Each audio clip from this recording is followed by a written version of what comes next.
Hello every one. So കൃപാസനത്തെ കുറിച്ചുള്ള ഒരു doubt clear ചെയ്യാനുള്ള ഒരു വീഡിയോ ആണ് ജസ്റ്റ് ഞാൻ ഇടാൻ എന്ന് പോകുന്നത്. സോ കൃപാസനത്തിൽ ഉടമ്പടി എടുത്ത ഒരാൾ ചോദിച്ചൊരു ഡൗട്ട് ഒന്ന് ക്ലാരിഫൈ ചെയ്യാൻ വിചാരിച്ചിട്ടാണ് ഞാൻ ഇന്നിപ്പം വീഡിയോയിലേക്ക് വന്നിരിക്കുന്നത്. സോ ഡൗട്ട് ഇതായിരുന്നു, കൃപാസനത്തിൽ നമ്മൾ ഉടമ്പടി എടുത്ത ഒരാൾ വീണ്ടും പ്രെയർ റിക്വസ്റ്റ് നമ്മൾ ഓൺലൈൻ വഴിയിട്ട് ചെയ്യണോ അല്ലെങ്കിൽ ചെയ്യാൻ പറ്റുമോ എന്നാണ് ചോദിച്ചത്. ആ ഒരു ക്വസ്റ്റിന്റെ ആൻസർ ജസ്റ്റ് ഒന്ന് പറയാൻ വിചാരിച്ചിട്ടാണ് ഞാൻ വന്നിരിക്കുന്നത്. സോ കൃപാസനത്തിൽ നമ്മൾ ഉടമ്പടി ഒരു 90 ദിവസത്തെ ഉടമ്പടി നമ്മൾ എടുത്തു കഴിഞ്ഞ് അത് പ്രാർത്ഥിച്ചുകൊണ്ടിരിക്കുന്ന സമയത്ത് അല്ലെങ്കിൽ അതിന്റെ ഒരു കാലയളവിൽ നമ്മൾ പിന്നെ ഓൺലൈൻ റിക്വസ്റ്റ് വിടേണ്ട ആവശ്യമൊന്നും ഉണ്ടെന്ന് എനിക്ക് തോന്നുന്നില്ല. സാധാരണ നമ്മൾ ഓൺലൈൻ ഉടമ്പടി അല്ലെങ്കിൽ നമ്മൾ ഫിസിക്കലായിട്ട് ഉടമ്പടി എടുക്കുന്ന സമയത്ത് അല്ലെങ്കിൽ നമ്മൾ തീർത്ഥാടന ഉടമ്പടി നമ്മൾ പോയി എടുക്കുന്ന സമയത്ത് നമ്മുടെ നിയോഗങ്ങൾ 6 നിയോഗങ്ങൾ ഇടുന്നുണ്ട് അല്ലെ. അത് സമർപ്പിച്ച് വേണ്ടി നമ്മൾ പ്രാർത്ഥിക്കുന്നുണ്ട്. പിന്നെ എന്തൊക്കെ എക്സ്ട്രാ നിയോഗങ്ങൾ ഉണ്ടെന്നുണ്ടെങ്കിൽ നിങ്ങൾക്ക് ഒരു പേപ്പറിൽ എഴുതി ആ ബുക്കിൽ വെച്ച് നിങ്ങൾക്ക് പ്രാർത്ഥിക്കാം. പ്രത്യക്ഷീകരണ പ്രാർത്ഥന പ്രാർത്ഥിക്കുന്ന സമയത്ത് ബുക്കില് ഉള്ളിൽ നമ്മൾ വെച്ചുകൊണ്ട് പ്രാർത്ഥിക്കുന്നത് കൊണ്ട് കുഴപ്പമൊന്നുമില്ല. ഞാൻ അങ്ങനെ ചെയ്യാറുണ്ടായിരുന്നു കേട്ടോ. അപ്പം നമ്മൾ പിന്നെ ഒരു റിക്വസ്റ്റ് ഓൺലൈനിലൂടെ വിടണം എന്നൊന്നുമില്ല. പിന്നെ വിടേണ്ടവർക്ക് വിടാൻ തോന്നുന്നു, പക്ഷേ മോസ്റ്റ്ലി അങ്ങനെ ആരും ഓൺലൈൻ റിക്വസ്റ്റ് വിടാറില്ല. ബിക്കോസ് നമ്മൾ ഓൾറെഡി ഉടമ്പടിയിലാണ്. ഉടമ്പടിയിൽ നമ്മുടെ എല്ലാ നിയോഗങ്ങളും വെച്ചിട്ടാണ് നമ്മൾ പ്രാർത്ഥിക്കുന്നത് അല്ലെ. നമ്മുടെ 6 നിയോഗങ്ങൾ അതിനകത്ത് പ്രത്യക്ഷമായിട്ട് കൊടുക്കുന്നുണ്ടെങ്കിൽ പരോക്ഷമായിട്ട് നമ്മുടെ നിയോഗങ്ങളെല്ലാം പറഞ്ഞാണ് നമ്മൾ എപ്പോഴും പ്രാർത്ഥിക്കാറുള്ളത്. അപ്പൊ പിന്നെ വേറൊരു സെപ്പറേറ്റ് ആയിട്ടുള്ള ഒരു എന്താ പറയാ ഒരു റിക്വസ്റ്റ് വിടണമെന്നൊന്നുമില്ല. പിന്നെ നിങ്ങളുടെ ഇഷ്ടമാണ് എല്ലാം അല്ലെ. പ്രാർത്ഥന ഇപ്പം നമുക്ക് ഏത് കാര്യത്തിന് വേണ്ടി നമുക്ക് വേണ്ടി പ്രാർത്ഥിക്കാം, അതുപോലെ നമ്മൾ നിയോഗങ്ങളായിട്ട് നമുക്ക് പ്രാർത്ഥിക്കാം.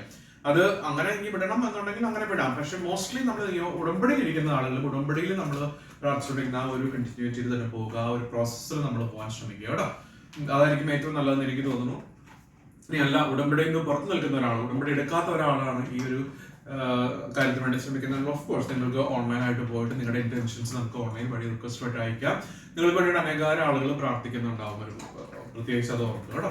അപ്പം മോസ്റ്റ്ലി നമ്മൾ ഉടമ്പടി കഴിക്കുന്ന ആളുകൾ പ്രത്യേകിച്ച് റിപ്പീറ്റഡ് ആയിട്ട് നമ്മൾ പിന്നെ പ്രേയേഴ്സ് കൊടുക്കേണ്ട ആവശ്യമില്ല. ബിക്കോസ് നമ്മുടെ ആ ഉടമ്പടി കാലയളവിൽ നമ്മൾ പ്രാർത്ഥിക്കുന്ന എല്ലാ നിയോഗങ്ങളും അതിനകത്ത് വരുന്നുണ്ട്. പിന്നെ എക്സ്ട്രാ ആയിട്ട് പ്രാർത്ഥിക്കുന്നു പറഞ്ഞിട്ടുണ്ടെങ്കിൽ ഞാൻ പറഞ്ഞ പോലെ തന്നെ നമുക്ക് അത്രയും അർജന്റ് ആയിട്ട് സാധിച്ചു കിട്ടേണ്ട, അതുപോലെ തന്നെ ഒരു ഇന്ന ഡേറ്റ് വെച്ചുകൊണ്ട് നമ്മൾ സാധിച്ചു കിട്ടുന്ന പ്രേയേഴ്സ് ഒക്കെ നമുക്ക് നമ്മുടെ നിയോഗങ്ങൾ നമ്മൾ വെക്കാറുണ്ട്. അങ്ങനെ ഇപ്പൊ നമ്മൾ ആലോചിച്ച് നോക്കിയാൽ നമുക്കൊരു ജോലി കിട്ടണം, അല്ലെങ്കിൽ ഒരു ഇന്ന ഡേറ്റ് പറഞ്ഞിട്ട് ഈശോയോട് വേണം എന്ന് ആവശ്യപ്പെട്ടുകൊണ്ട്, അല്ലെങ്കിൽ നമ്മൾ ഇന്ന ഡേറ്റിനുള്ളിൽ എനിക്ക് നടത്തി കിട്ടിയിരിക്കണം, തന്നിരിക്കണം എന്ന് പറഞ്ഞിട്ട് നമ്മൾ പ്രാർത്ഥിക്കുന്ന പ്രാർത്ഥനകളുണ്ട്.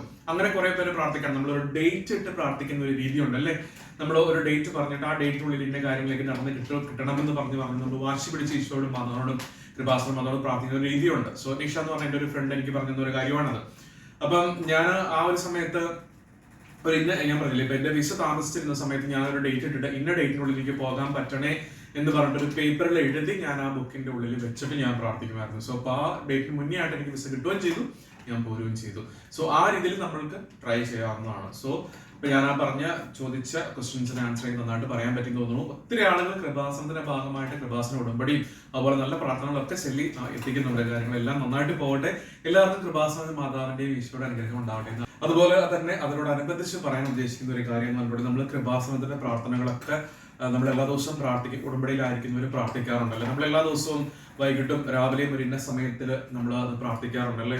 സോ അതുപോലെ തന്നെ നമ്മൾ ഓരോ ദിവസവും കഴിഞ്ഞ് അവരൊരു ഉടമ്പടിയുടെ കാര്യങ്ങൾ കഴിഞ്ഞ് പോകുന്ന സമയത്ത് ഈശോയ്ക്ക് നന്ദി പറയുക എന്നുള്ളത് ഏറ്റവും വലിയൊരു കാര്യമാണ് അല്ലെ. ഈശോയ്ക്ക് നമ്മൾ ആ ഒന്ന് നടത്തി കിട്ടി അല്ലെങ്കിൽ അന്ന് ആ പ്രാർത്ഥിച്ച കാര്യങ്ങളെ അല്ലെങ്കിൽ ഓർത്തുകൊണ്ട് ഈശോയ്ക്ക് നന്ദി പറയാൻ കൊണ്ട് നമ്മൾ ഓർക്കുക. അത് പാട്ടിന്റെ രൂപത്തിലോ അല്ലാന്നുണ്ടെങ്കിൽ നമുക്ക് പ്രാർത്ഥനയുടെ രൂപത്തിലോ നമുക്ക് ചെയ്യാവുന്നതാണ്. എൻ്റെ ഒരു പേഴ്സണൽ എക്സ്പീരിയൻസ് ആണ് എന്നുണ്ടെങ്കിൽ ഞാൻ ആ ഒരു ഉടമ്പടി പ്രാർത്ഥന കഴിഞ്ഞതിന് ശേഷം ബൈബിൾ വായിക്കുന്ന സമയത്ത് ഉടമ്പടി പ്രാർത്ഥന കഴിഞ്ഞിട്ട് ഞാൻ എല്ലാ ദിവസവും സങ്കീർത്തനങ്ങൾ 20ഉം 21ഉം സെപ്പറേറ്റ് ആയിട്ട് വായിച്ച് ധ്യാനിക്കാറുണ്ടായിരുന്നു എനിക്ക് ആ ഒരു സമയത്തൊക്കെ. അപ്പൊ ഞാൻ പിന്നെ നമ്മുടെ ആ ഉടമ്പടിയുടെ പിന്നെ നന്ദി പറയുന്ന ആ ഒരു അവസ്ഥയിൽ ഞാൻ ഈ ബൈബിൾ വായിക്കുന്നത് കഴിഞ്ഞതിന് ശേഷം ഞാൻ എപ്പോഴും നന്ദി ദൈവമേ നിങ്ങൾ ആ പാട്ടില്ലേ, ആ പാട്ട് പാടി ഈശോയ്ക്ക് നന്ദി പറയാറുണ്ട്. അതുപോലെ നന്ദി പറയാനുള്ള ഒരു അവസരം കൂടെ ഞാൻ കണ്ടെത്തിയിരുന്നു. അത് പാട്ടിന്റെ രൂപത്തിലാണ് മോസ്റ്റ്ലി ഞാൻ ചെയ്യാറുള്ളത്. സോ നന്ദി ദൈവമേ നിത്യവും നിത്യവും നന്ദി ദൈവമേ.